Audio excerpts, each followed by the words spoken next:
Thank you for tuning in to Koppen with Comic. I'm Brian Koppen, and we're here with comic Mike Bramante.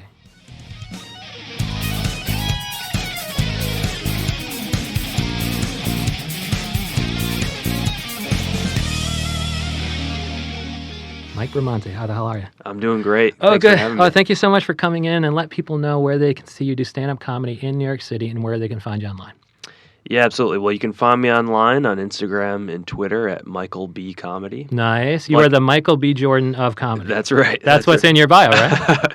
Yeah, one of my friends told me that as a joke one time, so I thought it would be a good tagline for the Twitter profile. That's probably easier for people who don't necessarily know how to spell Bramante. It's the Michael B. Comedy? Yes, Okay. That's right. And is that across all social platforms? Yeah, Facebook, Instagram and Twitter. Okay. Yeah. And then you have a show coming up, and you run a show, and it's out of St. Mark's Comedy Club is that what it's called now? It used to be the V Spot? Yeah, it used to be called the V Spot or NYC Vegan Food Court, but it's now St. Mark's Comedy Club. And that's the Tell You What comedy show? The Tell You What comedy shows the third Tuesday of every month at 8:30. So you have it coming up in about 3 weeks, and do you know generally what kind of comics are you booking? I know you probably don't know exactly who's going to be on the March show, but what kind of comedy can they expect on that show?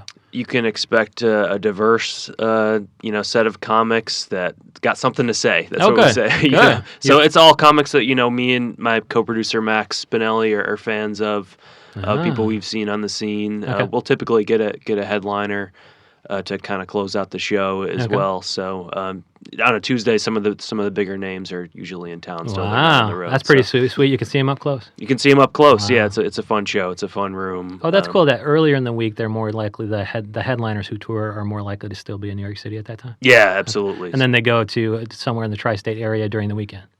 Yeah, or they're on the road anywhere in the country or across the world. Yeah. Okay, that's probably pretty sweet to see up close though.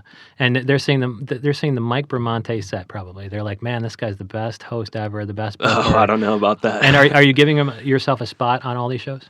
Yeah. So what me and Max do is we kind of split it up between first half, second half, and we'll be the first half, second half host, and we'll also kind of break it up a little bit. We'll also do material as well, as long as crowd work and things like that. But it's a fun show.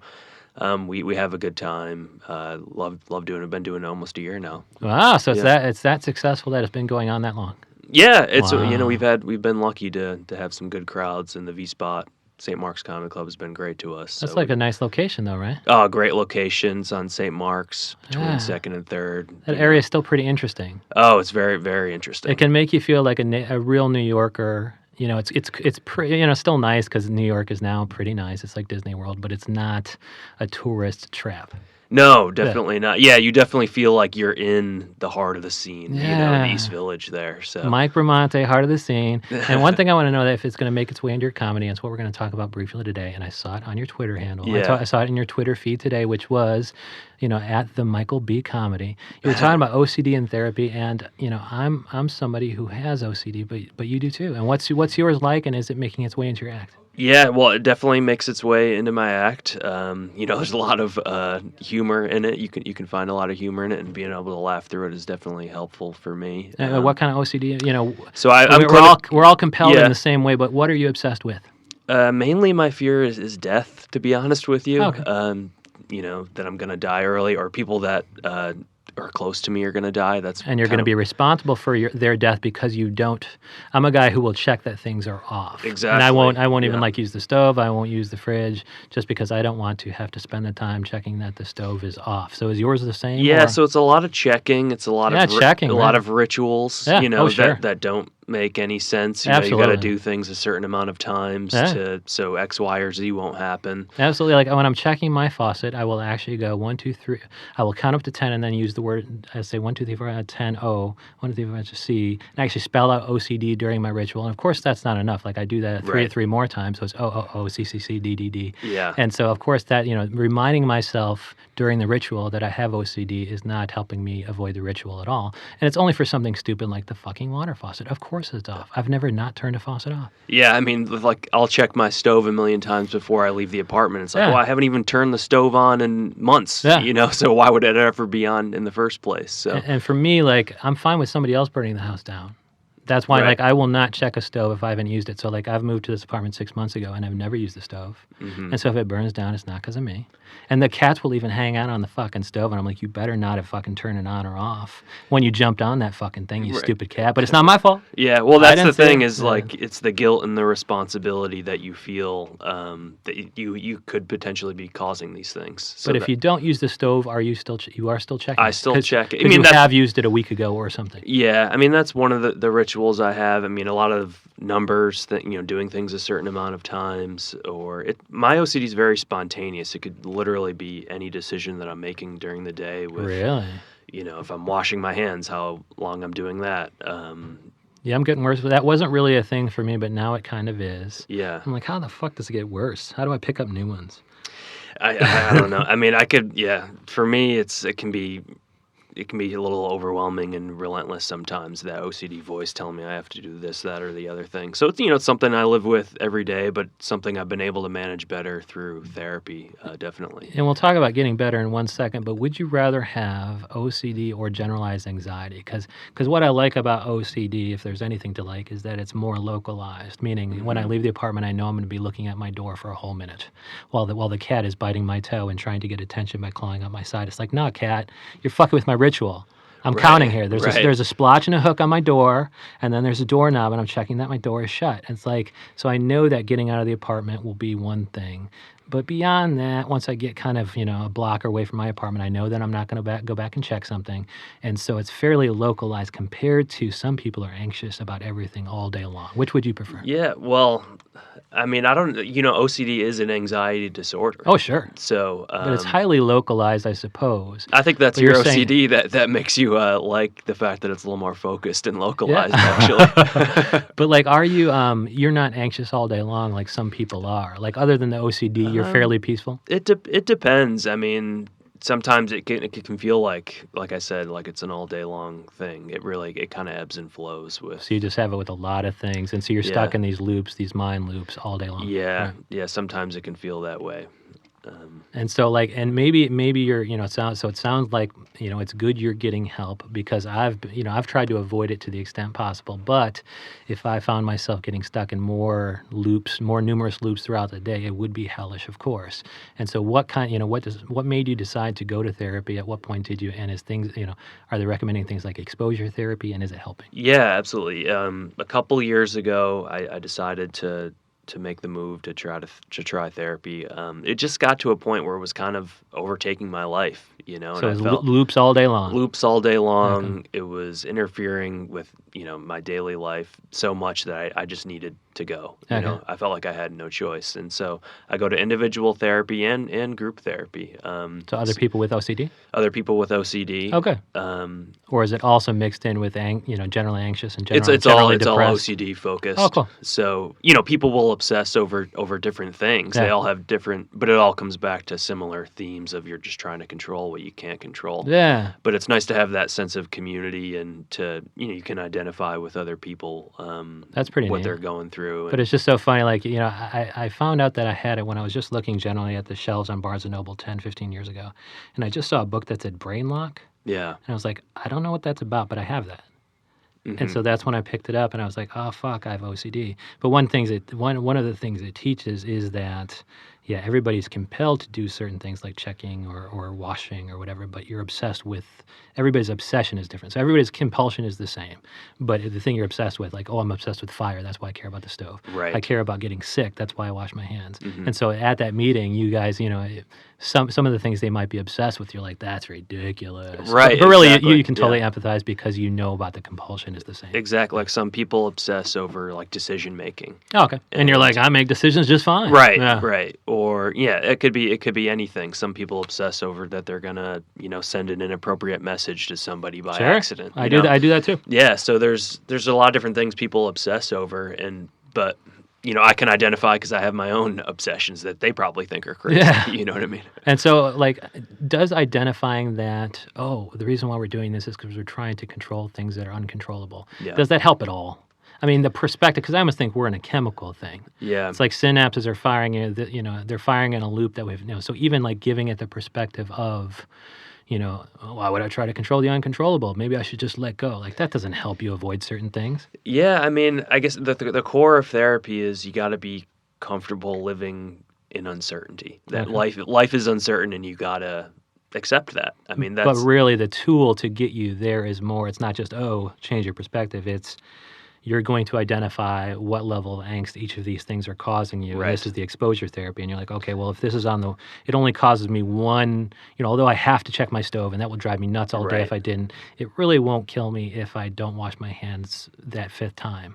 And so there you're like, that would be low on my anxiety thing. So I'm going to try today to only wash my hands 4 times. Yeah, absolutely. Okay. So in therapy, I've built like a hierarchy list of exactly those things. The Wow. things How is that it identifying? Was it difficult? Like you probably had to go around all day long and write down all the loops that you were stuck in throughout the day, right? Yeah, It took that absolutely. took that hard work. Yeah, but that just gives, help give me perspective on all the different things that I was actually doing. You're Help like, me this make is me more aware. yeah, this list is Yeah. getting long. Yeah. It's good I'm going to therapy. And then you rank them in order in terms of anxiety provoking, rituals, and you expose yourself to them, and you live with the risk. You don't check the stove, and you live with the risk that maybe you did burn the apartment down, and it's going to be your fault. And those are the things you got to try to train, your mind into thinking, so you can kind of build that pathway for yourself to not make that decision in the But future. it's not immediately exposing yourself to all of them, right? Like, don't you kind of go baby steps? Yeah, you work your way up, so you'll start with the ones that are, less anxiety provoking for you. Okay. And then do you also think it through? You're like, okay, well, what's the worst thing that could happen if I don't wash my hands the fifth time? Yeah, absolutely. Okay. So you play that scenario out, and like all those fears and anxieties that you have of what's going to take place since you didn't do this Yeah. ritual. Yeah, you got to try to live with that. And I think I went to therapy one time because it was free and it was in college. And I only went one time, and I don't know if this was an OCD specialist or even if we knew what it was, but I was checking. I worked at a coffee shop, and I think I was checking, oh, what if I left the coffee thing on? And then I think the Right. first word out of his mouth was, okay, well, let's talk about it. What would be the thing that would happen if the coffee were to spill on the floor? So, like, I think therapists are good at kind of talking you through that, but you're starting to do that yourself now. In addition, with the aid of therapy, you are kind of, okay, what's the worst thing that would happen if I don't wash my hands the fifth time? Yeah, absolutely. And part of therapy is also kind of writing a script out of what will happen. Oh, you in actually particular. play it out in script You form. play in it written out, form. so like kind of a worst possible scenario. And it's script. never that bad, right? Does it ever get to death of the family? I suppose the stove thing would. Right. So yeah, I mean, so my fears are pretty catastrophic. So what I, through therapy, what I'm supposed to do is, well, maybe since I didn't check the stove, my mom will die or my dad will die, and Right. it's going to be my fault, and I'm going to feel guilty for it. And so I really got to dig into that feeling of the worst possible scenario. That's part of therapy. Yeah. And so It's pretty intense. yeah, so along the path, you're like, well, I mean, they'll probably smell the gas and wake up, or what happens if the flame is still on? Like, there's nothing in the stove, there's nothing on the stove, nothing will even burn, but if it does, it's going to smell a certain way, and it will attract somebody to fix the problem. But you don't Right. really go there. I mean, our mind doesn't go Yeah. there. But during the script, are you going there? Are you acknowledging the practicality that it won't get to catastrophe? Well, in the script is you're just trying to expose yourself to to your fears. So you would go there in the script, but that's just to train yourself to these things could happen. I mean, life is Yeah. uncertain. You don't know, you can't control what's going to happen or what's not going to happen. So you just kind of have to train yourself to understand that the worst possible thing could happen. I have to be okay with burning down a whole series of row houses that my current house is next to. Not only am I Right. burning up the roommate and the cats, but the people above me and the people in the houses next to me, immediately adjoining. Right, exactly. Ah. And you can look back on it, obviously, and you're like, well, this is ridiculous. This will probably never happen. I mean, the probability is minuscule that it will, but Yeah.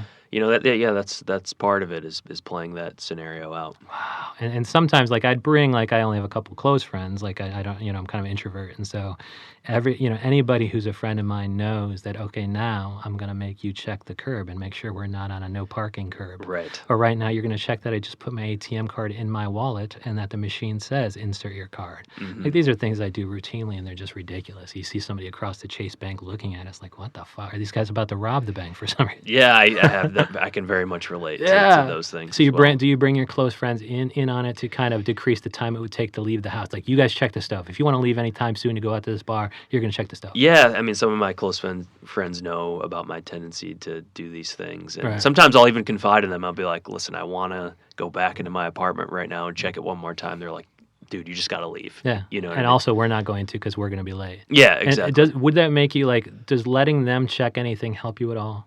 Like, check that the door's locked. Like, if that was one of your checking things, you'd be like, because for me, if burning down the thing isn't my fault, I don't Right. fucking care. But Right. for you, it seems like it's really immaterial who caused it. You just want to make sure your house doesn't burn down. Yeah, I just want to make sure it's off. So yeah. just because the person you're living with is like, yeah, I turned it off. I was the last one to use it for the last 3 days. Right. And I've turned it off every fucking time. Don't second guess me. You're like, well, I'm going to check it Yeah, out. I'm going to check it anyways. Yeah. Well, you really care about people not burning alive, and I Well, respect that. And then is any of this Yeah. stuff, like, it's making its way into your Twitter feed, but is it Yeah. making its way into your act, and how? How do you make, like, I almost think you've solved something that I was thinking about trying to solve, which is going on stage and making this funny, because it is. Absolutely. Like, so have you done it? Yeah, absolutely. I've done a lot of it. You've weaponized OCD for laughs. Yeah. Good, right. good. Well, for me, it's also therapeutic because, I can take a step back and I can look at it and be like, well, this is ridiculous, Right. And but I also think people can relate to it because, like, I think everyone has fears and anxieties. They might not have OCD where they obsess over it and it interferes with their life. But they got depression where they can't get out of bed or something. Right, or they fear that things are going to happen. So the thoughts aren't necessarily that foreign to people. Like, for example, I have a joke where I'm like, I walk the same route to the subway every day so that the subway doesn't blow up. And I, turn my light switch on and off 3 times before I go to bed. Wait, so, say that one again. You take a certain route to the subway so the subway doesn't blow so up? the subway doesn't blow up. And how does the certain route prevent, like, how would So another route it's like do a that? superstitious thing. Oh, so You know that's what I not mean? even, do you think that is not even OCD, so OCD, that's superstitious? So I think, superstition? well, they're similar. They're Okay. similar. So it's very much OCD. Oh, yeah. Yeah. There's but it is like, what have you done to the subway such that walking a different route Like would that's the allow thing it is to blow up? it's irrational. It's just I think I can control these things Okay. by doing certain things and certain rituals. See, to me, that would be like, to me, not turning a faucet off could lead the faucet to overflow and then blah, blah, blah. Like, so it's Yes. actually like, it's based a little bit on, the superstition there is based on a little bit of fact. That, Right, that like you can sinks kind of see yeah. a scenario playing out. What's different about my OCD and what makes it difficult for me, Yeah, not to yeah. say it's more difficult than anybody No, else's. but yeah, if you're starting to make shit up, I would think that it gets even Yeah, worse. so what it's called is like magical thinking, Okay. OCD, Okay. right? So I've never heard of it. Well, what is it? yeah, so that's essentially, like I have to walk to the same route to the subway so that the subway doesn't blow up. It's like these things that are not connected whatsoever, Yeah. where I just assign a ritual or a superstition And to it. and I guess that's the same thing, I suppose, of sending somebody an inappropriate email. Like, I'm Right. very careful about what I send out because I email all day and things like that. But it's not like I could accidentally send somebody a dick pic because I've never taken one.